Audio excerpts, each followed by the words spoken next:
Welcome, Magic the Gathering players. We are back again with another budget commander, and I think you're going to like this one because who doesn't like cats or dogs? If you don't like cats, you like dogs. If you don't like dogs, you don't like cats. If you don't like either, then why are you even here? So, let's go ahead and read the commander. Whenever you cast a dog, you make a cat. Whenever you cast a cat, you make a dog. And then you can pay 3 mana, tap the Rin and Seri, and they will deal damage to any target equal to the number of dogs you control, and then you gain life equal to the number of cats you control. If you own a card that's both, for example, Rin and Seri, let's say Rin and Seri is the only thing on board, you would deal 1, and then you would gain 1, because it is a cat and a dog. Same thing goes for changelings, and you'll see that we have that. If we cast a changeling, we can actually double up and get a cat and a dog. Now, I know all the cats and dogs lovers out there, the ones who call this deck pupper kidders, like you're gonna say, oh, but I want to play the cute cats and dogs. Changelings are not necessarily cute, but if you play them, you can get a lot of cute tokens. Now, let's go into the themes. To start us off, we have we are just going to go down the themes, not in necessarily any order. Anthems. So we're going to try to get a board, and then once we have a board of tokens, we're going to try to pump it up. So Jazal Goldmane is something where you can give +X to all of your creatures, where X is the number of creatures that are attacking. You can activate this multiple times a turn because it's a +X, not a they become XXs. Prava will give creature tokens a buff and then will allow you to make tokens. Now, they aren't cat dog tokens, but they are still tokens that get pumped up by Prava. This one will give creature tokens haste and then gives us benefit from going to combat with Parlay. King of the Pride will pump up our cats. Pledge of Unity will pump up our board and gain us life to keep us alive. Pack Leader will give dogs +1/+1 and have little protection built in. Dictate of Heliod will give us flash, so we can surprise our opponent as well as pump the board. Ginny Faye will be able to... I have it in here as an anthem because it converts our creatures into bigger creatures. You can have it either enter as a cat or a dog, but they are bigger cats or dogs. It also gives you the ability, do you want to gain more life off Rin and Seri, or do you want to deal more damage? Okay, because you get to decide cat or dog. And she also turns things like your soldiers from Prava into cats or dogs. Kahira is just an anthem. It's a lord. It's a tribal deck, so of course you're going to play Kahira. So then Collective Blessing is another board, just another anthem. We have Shared Animosity, where things will get pumped up for everything that shares a creature type with it. This is a 55-cent version of Coat of Arms, everyone. You should be playing this deck. This card in any deck that it fits. Felidar Retreat will pump up our board as well as give us some cats if we need. And Sovereign Okinek Ahau has ward, so a little bit of protection. And whenever it attacks, for each creature you control with power greater than its base power, put a number of counters on that creature equal to the difference. So if I have a 1/1 token and Collective Blessing on board, when I attack with that creature, then I'm going to be putting 3 +1/+1 counters on it. Then the next time I attack, I'll put 6. And it keeps going. And I'm going to tell you, ward, the number of times in at least casual Commander where I tell my opponent, oh, this has ward. Or I see someone tell their opponent, oh, this has ward. And the person who has the removal spell just says, okay, I target something else. Sovereign Okinek is something that is very good and is very powerful and very good at pumping up your entire board very quickly. Card advantage. You need to be able to get to the things that you need to get to. You want to see your cards in order to play the game. Thrill of Possibility, Tormenting Voice, Faithless Looting let you discard cards, draw cards. Generous Stray, and Spirited Companion are in-theme cat dog cards that draw cards as they enter. There's another one about to be printed that is a cat with a little feather in its mouth. It's adorable. That is when it enters, draw a card, but it's not out, so I don't know the price. I couldn't put it in the deck. Keeper of the Fables is another card that says whenever one or more non-human creatures you control deal combat damage, draw a card. Now here's the thing. It says one or more. It'll trigger separately for each player you attack. So if you attack each opponent with a 1/1 cat, then they let it go through. You draw 3 cards. Speaking of drawing 3 cards, Harmonize. So that will allow you to draw 3 cards, get further in. If you have those 3 cats, Collective Unconscious will draw you 3 cards. However, if you have the board that you probably will in this deck, you will draw many more cards than 3. You'll draw however many you have for creatures. Idle Oblivion draws you a card as long as you've created a token this turn, and eventually makes a null draws you if you want to. You should be making a token every turn that your commander is in play. And if you run out of cards, well, you won't with Idle Oblivion. Shamanic Revelation is just like Collective Unconscious. It'll draw you a card, but as well as gaining you life for each creature you control with power 4 or greater. Now with all of our Anthem effects, that should be able to become a fairly large number. At the very least, Rin and Seri will gain us life, but with all of our Anthems, we should be able to get Ferocious no problem.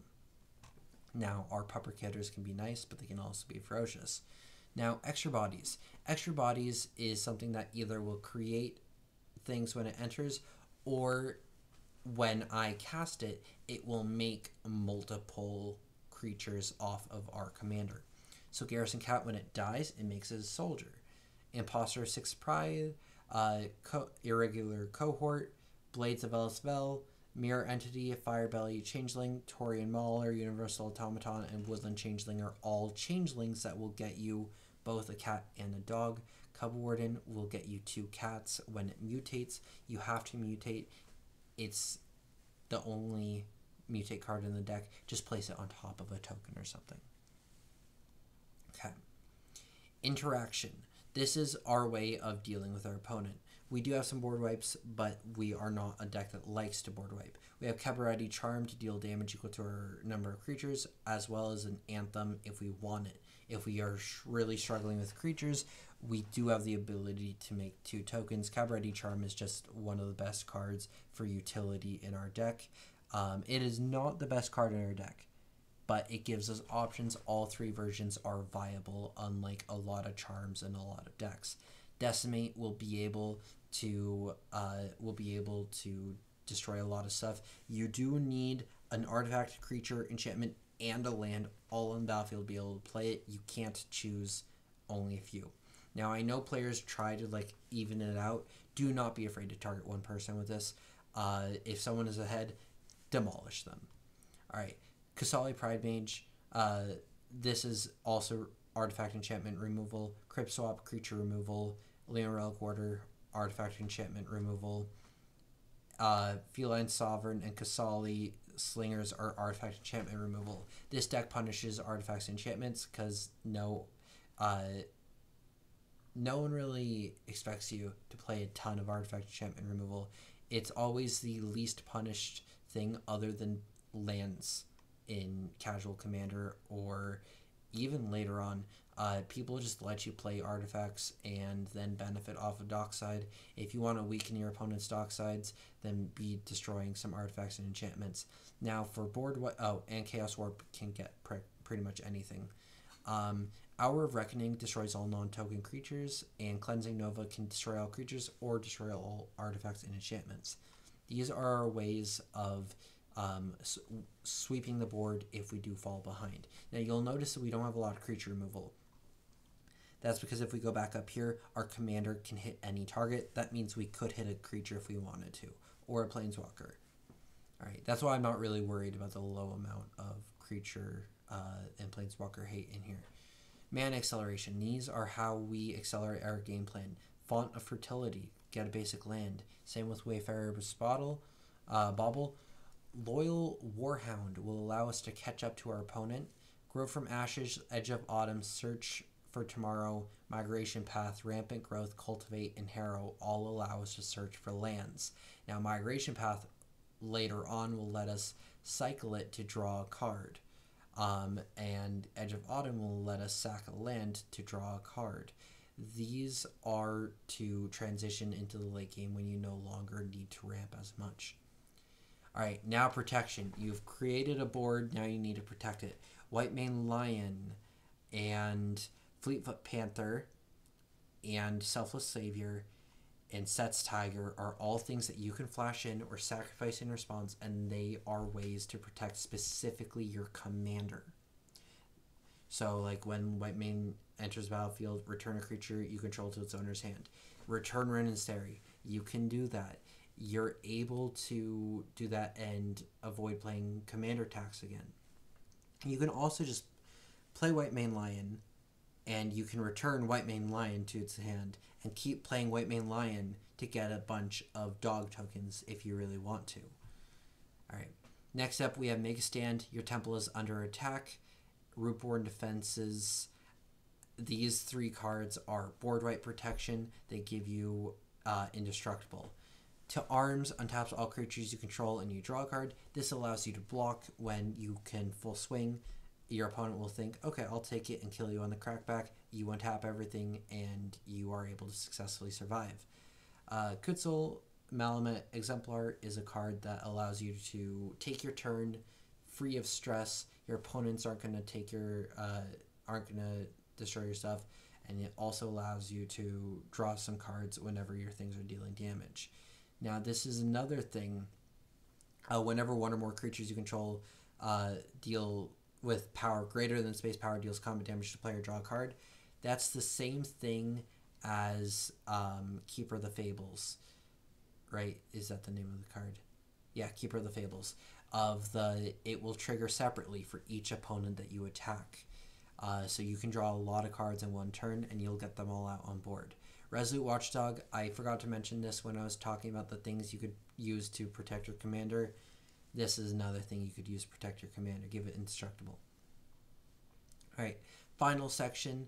We have lands. We have Evolving Wilds, Ash Barrens, and Terramorphic Expanse, and Myriad Landscape to be able to go find the things we want.